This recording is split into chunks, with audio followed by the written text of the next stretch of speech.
오늘 본 말씀을 중심으로 예수 믿으니 좋아요 라는 제목으로 우리 함께 말씀 나누도록 하겠습니다.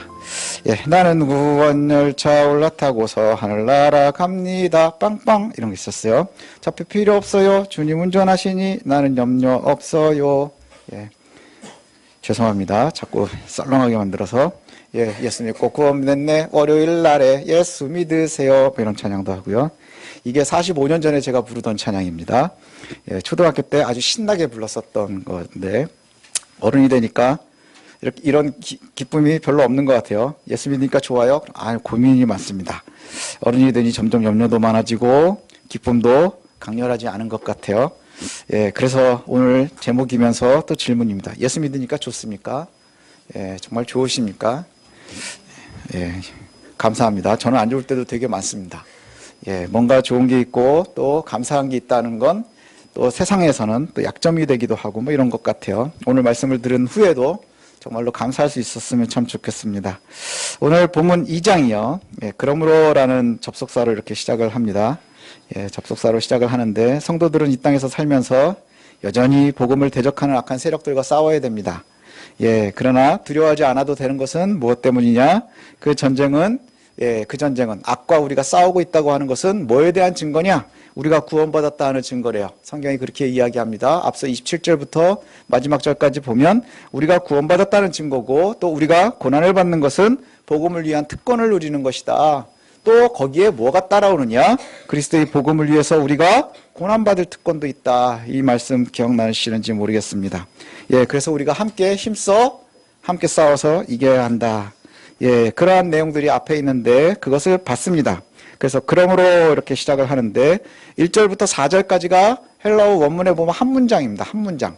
굉장히 긴 한 문장으로 되어 있는데 이 긴 문장은 그리스도인에게 가장 기본적인 것, 가장 근본적인 이야기를 하고 있습니다. 어떻게 성도가 악한 세력과 또 마귀의 세력과 세상의 세력을 싸워서 이길 수 있을까 하는 그 의미인데 이 1절의 조건절이 되게 중요하거든요. 우리 아이들이 읽었었던 쉬운 성경에 보면 그리스도를 믿는 것이 여러분에게 힘이 되고 있습니까? 그리스도의 사랑으로 위로를 받고 있습니까?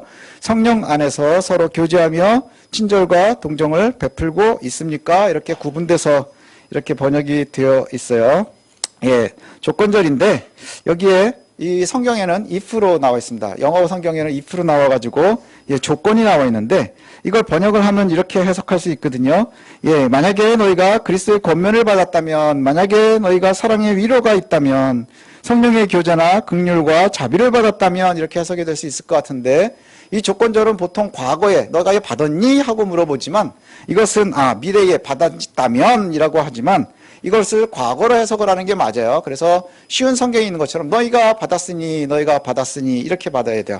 너희가 그리스도의 권면을 받았으니, 너희가 사랑의 위로를 받았으니, 또 성령의 교제와 긍휼과 인도하심을 너희가 받았으니 이런 뜻입니다. 그래서 우리가 그리스도의 권면을 받았고 또 성령의 사랑의 위로를 받았고 성령의 교제나 긍휼과 자비를 너희가 받았으니 이렇게 시작을 하는 거예요. 너희가 그것을 다 가지고 있으니 이 말의 뜻은 뭐냐면 우리가 이미 받았다는 거예요. 이미 받았으니 이게 너희가 구원받은 성도이니 라는 의미와 같겠죠. 그러니 우리가 해야 되는 게 뭐냐 하는 겁니다. 그 뒤에 이야기가 나올 텐데 여기에 우리가 받은 것들을 갖다가 한번 살펴보면 그리스도의 권면을 받았답니다. 그리스도의 권면이 우리에게 있어요. 그리스도의 권면이라는 것을 우리가 보면 우리가 믿음이 약해지고 영육간에 약해지고 이럴 수 있죠. 그때 그리스도의 권면이 우리에게 있다. 권면은 뭔가요? 위로하고 격려하는 거예요. 위로하고 격려하는 것. 그리스도가 우리를 위로하고 격려한다는 것이죠. 어려울 때, 힘들 때 그리스도의 말씀이 우리에게 그와 같이 임합니다. 또 사랑의 위로가 있다 이렇게 얘기를 하는데 사랑의 위로, 영육간에 고통이 있을 때, 그 다음에 아프고 힘들 때에 위로는 옆에서 말하는 것을 이야기해요. 그래서 파라라고 하는 이 접두어가 붙는데 파라는 옆에서 이런 뜻이거든요. 옆에서. 그래서 옆에서 함께 동행하는 것, 그게 바로 사랑의 위로입니다. 위로가 옆에서 함께 있어주는 것. 이 사랑이 하나님의 사랑을 이야기해요. 우리 쉬운 성경에는 그리스도의 것으로 번역이 되어 있는데 두 가지로 번역을 하거든요. 영어 성경에는 그냥 His love로 나오는데 이것을 갖다가 번역을 할 때는 여러 방향을 하는데 보통은 그리스도의 권면, 그 다음에 하나님의 사랑, 성령의 위로 이렇게 번역을 합니다. 그래서 하나님과 그리스도와 성령을 이야기하는데 뭐 이렇게 번역을 해도 저렇게 번역을 해도 큰 의미의 차이는 없는데 하나님께서 우리를 함께 하신다. 하나님의 위로가 우리와 동행한다. 또 세 번째로 있는 게 뭐냐? 성령의 교제입니다. 성령의 교제. 교제가 뭔가요? 주고받는 거예요. 함께 계속해서 주거니 받거니 하는 것. 얘기하는 것도 주거니 받거니 하는 거죠. 우리가 혼자 떠들 거. 저 혼자 떠들면 이건 설교입니다. 그러나 집에 앉아서 수다를 떤다는 것, 이것은 굉장한 관계가 가까울 때 가능한 거예요. 수다는 아무나와 떨지 않죠. 보통 회사 사장님을 만나면 주로 듣습니다. 그렇죠? 권면 듣습니다. 선생님들을 만나도 주로 하는 소리를 듣기만 하지요. 그러나 주거니 받거니 계속 교제한다는 것은 말하고 듣고 주고 받고 생각하고 위로하고 하는 것, 이것을 갖다가 교제라고 합니다. 성령이 우리와 함께 하신다는 거죠. 바울은 끊임없이 우리에게 뭘 얘기합니까? 그리스도로 말미암아 구원받았어요. 그 구원의 근거가 뭡니까? 하나님의 사랑입니다. 그리고 그것이 지금 우리 안에 성령이 내주하시면서 우리를 보증하신다. 그렇게 말씀해요. 바로 그 이야기입니다. 그리스도가 우리를 권면하고 하나님의 사랑이 우리와 함께 있고 그 다음에 성령께서 우리와 교제하고 위로하고 함께 하신다는 거예요. 이것이 성도의 상태입니다. 성도의 상태예요. 우리가 믿어지거나 믿어지지 않거나 이것이 바로 구원받은 성도들의 상태입니다. 영적 전쟁을 치러야 돼요. 우리는 이 땅에서 살면서 끊임없이 악한 세력과 대적하면서 선으로 악을 이겨야 됩니다. 사랑으로 악을 이겨야 됩니다. 그런데 그와 같이 싸워나가기 위해서 우리에게 필요한 것이 뭐냐? 그리스도의 권면이 필요하다는 거예요. 하나님의 사랑이 있어야 되고 성령의 교제와 위로가 있어야 돼요.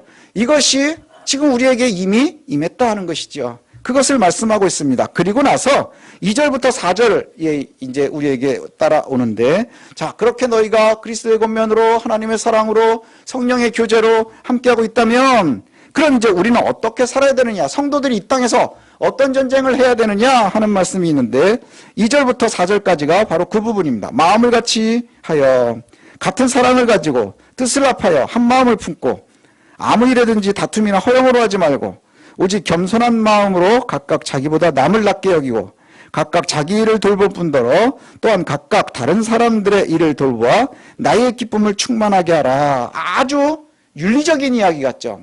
윤리적이고 도덕적인 이야기 같지만 이 가장 기본적인 것이 바로 가장 중요한 성도들의 영적 전쟁의 모습이에요. 영적 전쟁이라는 것이 뭐 어디 가서 막 기도하고 열심히 해서 막 저 귀신을 보고 안 보고 뭐 이런 것이 아니라 우리의 삶 속에서 우리의 삶에서 한 마음을 품고 믿음의 전쟁을 치르는데 아주 자연스럽고 당연한 것 같지만 설교를 듣는 동안에 좀 불편해질 수도 있습니다. 왜냐?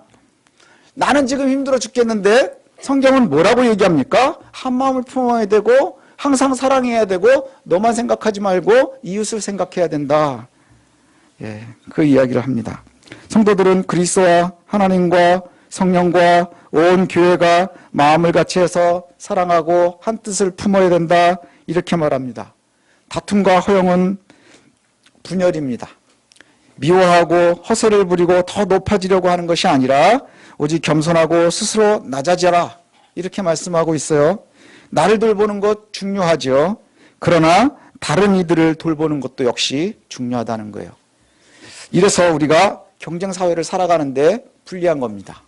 과연 아까 처음에 했었던 질문을 다시 하겠습니다. 그래도 좋습니까? 이게 우리에겐 고민이 되는 거죠. 아멘이었으면 좋겠습니다. 너무 시대에 맞지 않는다고 이렇게 얘기를 해요. 요즘 같은 시대에 바울 시대에 그 옛날에 있었던 이야기가 통용이 되겠느냐? 그러나 그 생각은 시대에 맞지 않는 것 같아요 하는 말은 빌립보의 당시의 성도들도 했을 겁니다. 왜냐하면 로마 사회는 지금 우리가 살고 있는 사회보다는 더 치열했기 때문이에요. 노예가 존재했고 여전히 전쟁이 수석구석에서 일어나고 있었고 그 다음에 또 이 빌립보라고 하는 곳도 역시 가장 중요한 요충지였기 때문에 치열함은 이 서울에서의 사는 것과 다르지 않았고 오히려 더 심했을 겁니다. 어느 시대에는 내가 충분히 여유로워서 이웃을 돌볼 수 있는 시대는 전혀 없다는 거예요. 왜요? 그 시대에서 나는 끊임없이 생존해내야 되고 살아내야 되기 때문입니다. 그럼에도 불구하고 이 말씀이 우리의 마음속에, 우리의 심령 속에 잘 새겨졌으면 좋겠습니다. 이 시대의 뒤떨어진 명령의 최적의 모델이 바로 그리스도이기 때문입니다. 그리스도이기 때문에. 빌립보서의 요절이 바로 이 부분이거든요. 5절에 보니 너희 안에 이 마음을 품으라. 곧 그리스도 예수의 마음이니. 예수 믿는 사람들이 구원받았어요. 그래서 그리스도의 교제가, 또 그리스도의 하나님의 사랑이, 성령의 위로하심이 우리와 함께합니다. 그래서 우리가 살아가야 되는 모습이 뭐냐? 너 혼자만 생각하지 말고 하나님의 사랑을 품어서 하나님의 은혜를 가지고 세상과 함께 한 마음 한 뜻을 품어야 되는 거야. 이렇게 말씀합니다. 그런데 이게 쉽지 않거든요. 왜냐? 내가 사랑으로 대하지만 세상은 늘 우리를 배신하거든요. 여러분 배신당하면서 살잖아요. 그렇지 않나요? 저도 배신 많이 당해봤습니다. 사기도 당해봤습니다. 그러나 하나님께서 우리에게 말씀하시는 건 뭐예요? 그럼에도 불구하고 너희 안에 이 마음을 품어라. 어떤 마음이요? 이 그리스도의 마음을 품으라는 거예요. 그리스도의 마음을 품어라 그러면서 6절부터 11절까지를 이야기하는데 여기에서 찬양도 많이 나왔습니다. 우리 6절부터 11절은 좀 한 목소리로 읽어봤으면 좋겠거든요. 힘있게 한번 같이 6절부터 11절 읽어보겠습니다. 시작. 그는 근본 하나님의 본체시나 하나님과 동등됨을 취할 것으로 여기지 아니하시고 오히려 자기를 비워 종의 형체를 가지사 사람들과 같이 되셨고 사람의 모양으로 나타나사 자기를 낮추시고 죽기까지 복종하셨으니 곧 십자가에 죽으심이라. 이러므로 하나님이 그를 지극히 높여 모든 이름 위에 뛰어난 이름을 주사 하늘에 있는 자들과 땅에 있는 자들과 땅 아래에 있는 자들로 모든 무릎을 예수의 이름에 꿇게 하시고 모든 입으로 예수 그리스도를 주라 시인하여 하나님 아버지께 영광을 돌리게 하셨느니라. 아멘. 이것이 우리의 신앙의 고백이 되어야 합니다. 이 부분은요, 6절부터 11절까지는 이 원문으로 보면 기도문, 노래문이에요. 이 당시에 불렀었던 노래입니다. 그래서 때로는 아마 초대교회에 불렀었던 신앙 고백 노래이거나 아니면 바울이 쓴 기도문이거나 이렇게 얘기를 합니다. 그런데 이것이 바로 그 당시에 가장 중요했었던, 가장 아까 제가 얘기했었던 노래 불렀었던 예수 믿고 구원 받네 월요일 날에 예수 믿으세요 뭐 이런 것처럼 그 당시에 많은 그리스도인들이 신앙 고백을 이와 같이 했다는 거예요. 이것으로 고백을 했다는 거예요. 이 노래를 불렀을 거라는 것이죠. 이게 바로 가장 중요한 하나님을 믿고 예수 그리스도를 믿어서 구원받은 백성들이 은혜 받는데 가장 중심되는 메시지가 바로 여기 있다는 거예요. 우리의 삶의 모범이 바로 여기 있다는 거예요.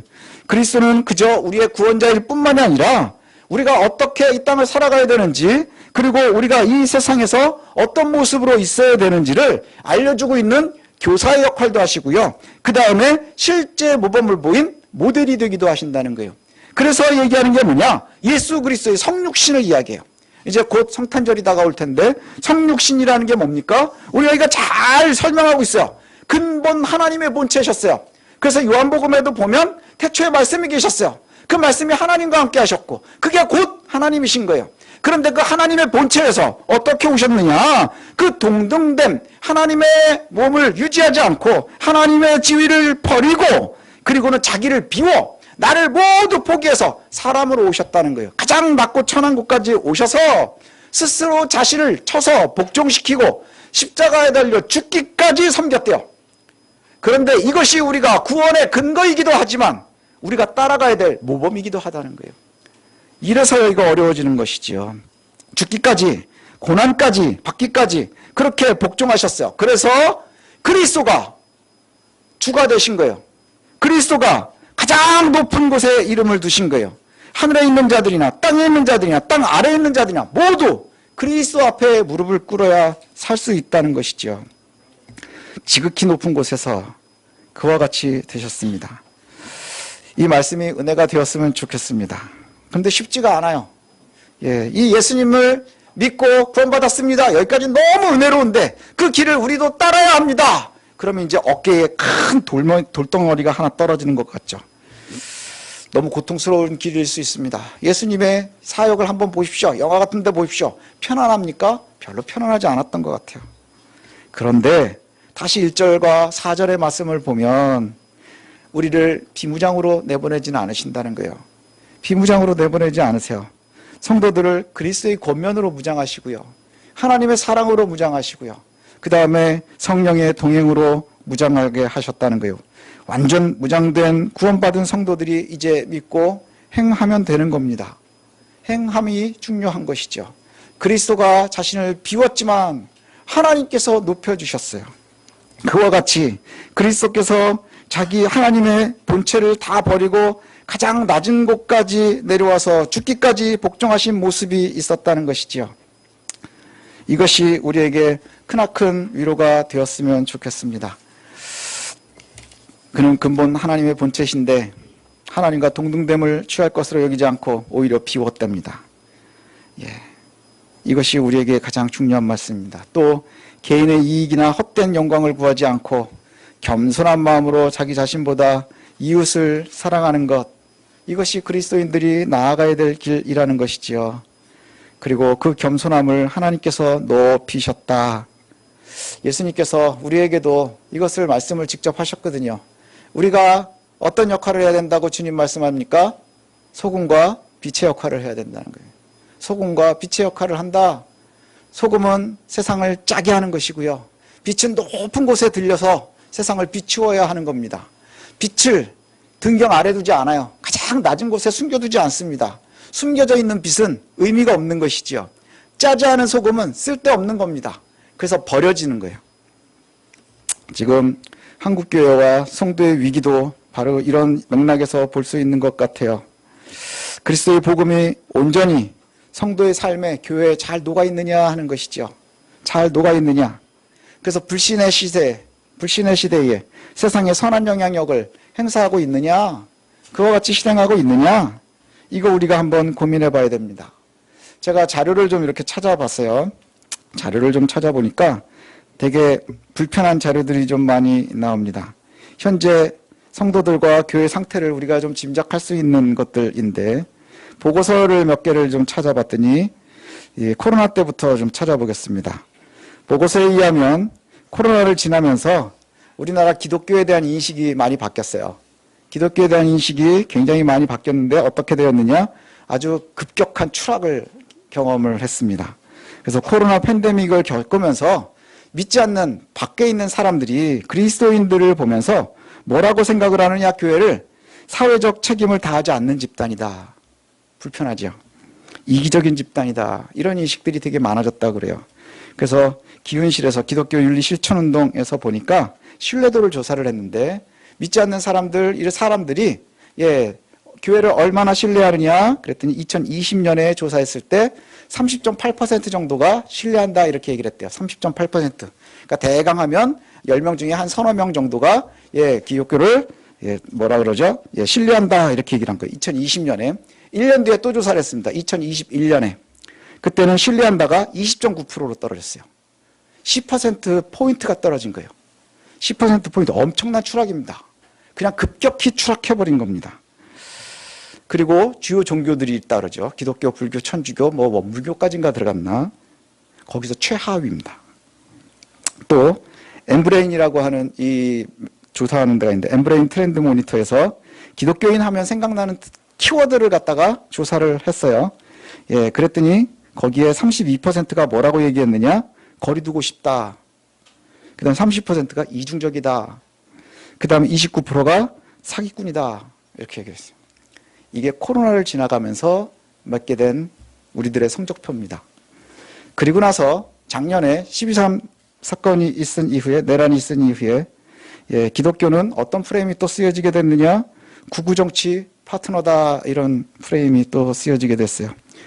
목회 데이터 연구소에 의하니까 이런 조사가 나와 있어요. 교회에 있는 이 안에 있는 성도들은 정치적인 성향을 보면 중도, 보수, 진보가 고르게 되어 있답니다. 고르게 되어 있대요. 근데 목회자들은 압도적으로 보수가 좀 많습니다. 46%, 거의 절반이 굉장히 보수적이다. 진보는 33%, 그 다음에 중도가 나머지 이 정도가 됩니다. 그런데 이 성향도 조금 다른 것도 문제지만 가장 큰 문제는 뭐냐 하면 목회자들이 일반 성도보다 오히려 정치적으로 적극적이라는 거예요. 요즘에 뉴스 보시면 아시겠죠? 적극적이라는 것이죠. 그래서 정치 참여에도 훨씬 더 적극적으로 나서려고 한다는 것이죠. 제가 여기에서 이유를 찾았습니다. 뭐냐 하면 이 영향이 어떤 영향으로 흐르게 되느냐. 설교의 주제가 그리스도의 복음에서 세상 정치로 흘러가기 시작을 하는 거예요. 강단에서 하나님의 사랑이 전파되는 것이 아니라 세상 정치를 이야기하는 거예요. 진보니 보수니. 그 결과 2025년도에 종교 인식조사라는 것을 한국 리서치가 했습니다. 결과가 뭐냐? 우리 젊은이들이 다 떠나는 거예요. 우리 교회만 해도 벌써 이제 주보 글씨 크게 키우겠다고 이렇게 얘기를 하죠. 왜 그런가요? 젊은이들이 떠나가니까. 이게 얼마나 아픔인 줄 아십니까? 예를 하나를 들겠습니다. 주일학교가 굉장히 발전이 잘 돼 있었던 아주 큰 대형 교회가 있어요. 우리 동네에 있습니다. 거기는 교회학교 교육으로 아주 유명한 교회였습니다. 그런데 그 교회 주일학교가 줄어서 통폐합이 되고, 그리고는 대안학교들을 만들기 시작을 했어요. 대안학교들.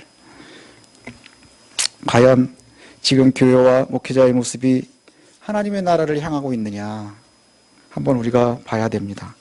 하나님 나라의 정의와 사랑을 우리가 실천하고 있느냐. 목회자들은 복음을 전파하기보다는 자신의 정치적인 성향이나 자신의 이익관계나 내가 속해 있는 진영 논리를 갖다가 자꾸 이야기합니다. 그러니 그 아래서 또 우리가 성도들은 또 뭘 생각합니까? 하나님의 사랑과 그리스도의 희생과 성령에 대한 이야기보다는 지금 우리가 나에게만 너무 매몰되어 있다는 것이죠. 나만 매몰되어 있는 거예요. 내가 나만을 매몰되다가 보니까 보이는 게 뭐예요? 보이는 게 뭡니까? 내 현재의 상황밖에 보이지 않는 거예요. 거기에만 집중하니 그리스도의 사랑이 보이지 않아요. 나의 구원이 아무 영향을 끼치지 못해요. 우리는 예수님의 초림과 재림 사이를 살고 있습니다. 예수님 첫 번째 오셨을 때, 첫 번째 크리스마스 때 이 땅에 오셨어요. 성육신 하셔서. 그리고 다시 오시겠다 하셔서 우리가 그날을 기다리고 있습니다. 그래서 이미 오신 그리스도, 다시 오실 그리스도, 그 사이에 우리가 천년의 왕국을 살아가고 있다, 이렇게 얘기를 하거든요. 이것이 우리의 종말론입니다. 우리는 하나님의 나라가 이미 우리에게 임했고요. 그리고 다시 오셔서 완성할 때까지를 우리가 살아가는 겁니다.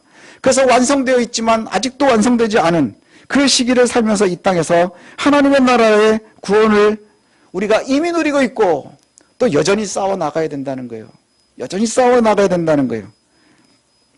그래서 예수님께서 28장 마지막에 승천하시면서 뭐라고 말씀합니까?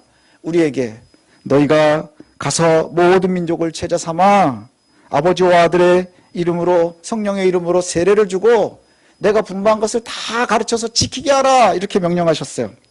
그런데 과연 우리가 지금 통계로 받아본 그 성적표로 이 역할을 감당하고 있을까? 할 수는 있을까? 한번 고민해 봐야 됩니다. 땅끝까지 이뤄서 모든 민족을 제자 삼아 내가 너희에게 분부한 것을 가르쳐 지키게 하라. 이것이 우리에게 마지막 주신 명령이에요. 이것이 초림과 재림 사이를 살고 있는 저와 여러분들이 살아가야 될 모습입니다. 그러기 위해서 우리가 빌립보서에 나오는 것처럼 우리가 한 마음 한 뜻을 품어야 되고 한 사랑으로 한 믿음 안에서 나보다 이웃을 사랑하면서 살아가야 됩니다. 왜요? 예수님이 그렇게 우리에게 처음으로 오셨으니까. 근데 과연 그렇게 살아가고 있느냐 하는 것이에요. 과연 우리가 그렇게 살아가고 있느냐. 모든 성도는 하나님의 나라를 바라보면서 한 마음 한 뜻으로 함께 해야 됩니다. 하나님의 사랑과 그리스도의 은혜와 성령의 동행하심을 나만을 위함이 아니라는 거예요. 나만을 위함을 보려고 하는 게 아니라 우리를 봐야 한다는 것이죠. 가까이에는 내 자녀와 내 가족을 봐야 될 것이고 내 이웃을 봐야 될 것이고 우리의 사회를 바라봐야 될 겁니다. 그래서 우리가 가까이에 보면 병마와 싸우는 우리의 형제 자매들을 위해서 기도하는 거, 이게 그들을 위한 기도가 아니라 그게 내 기도가 되어야 하는 거예요. 그들의 기도가 아니라 내 기도가 되어야 하는 거예요. 혼란스러운 대한민국, 우리 조국이 위해서 기도하는 것이 정치인이나 권력자나 그 다음에 정치 집단들을 위해서 기도하는 것이 아니라 진보니 보수니 하는 진영을 위해서 기도하는 것이 아니라 그것이 바로 나와 내 가족을 위한 기도이기 때문입니다. 그게 바로 나와 가족을 위해서. 근데 이를 위해서 우리가 같은 사랑을 가져야 된다는 것이죠. 하나님의 사랑으로 무장해야 된다는 거예요. 그리스도의 권면에 우리가 묻혀 있어야 된다는 것이죠. 성도가 함께 추구해야 될 것, 그게 바로 사랑입니다.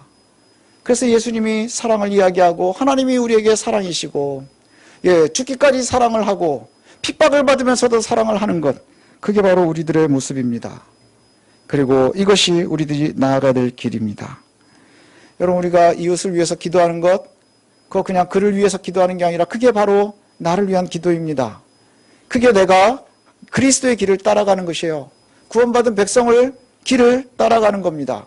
조국을 위해서 기도하는 것, 나라와 민족을 위해서 기도하는 것, 그게 바로 나를 위한 기도입니다. 또 내가 내 자녀들을 위해서 기도하는 것, 너 잘 되라고 하는 거 아니요. 그게 나를 위한 기도인 거예요. 이것을 우리가 놓치지 않았으면 좋겠습니다.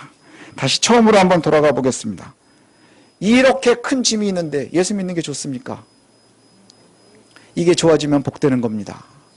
이것을 감당하는 것이 우리에게 참으로 복인 줄 믿습니다.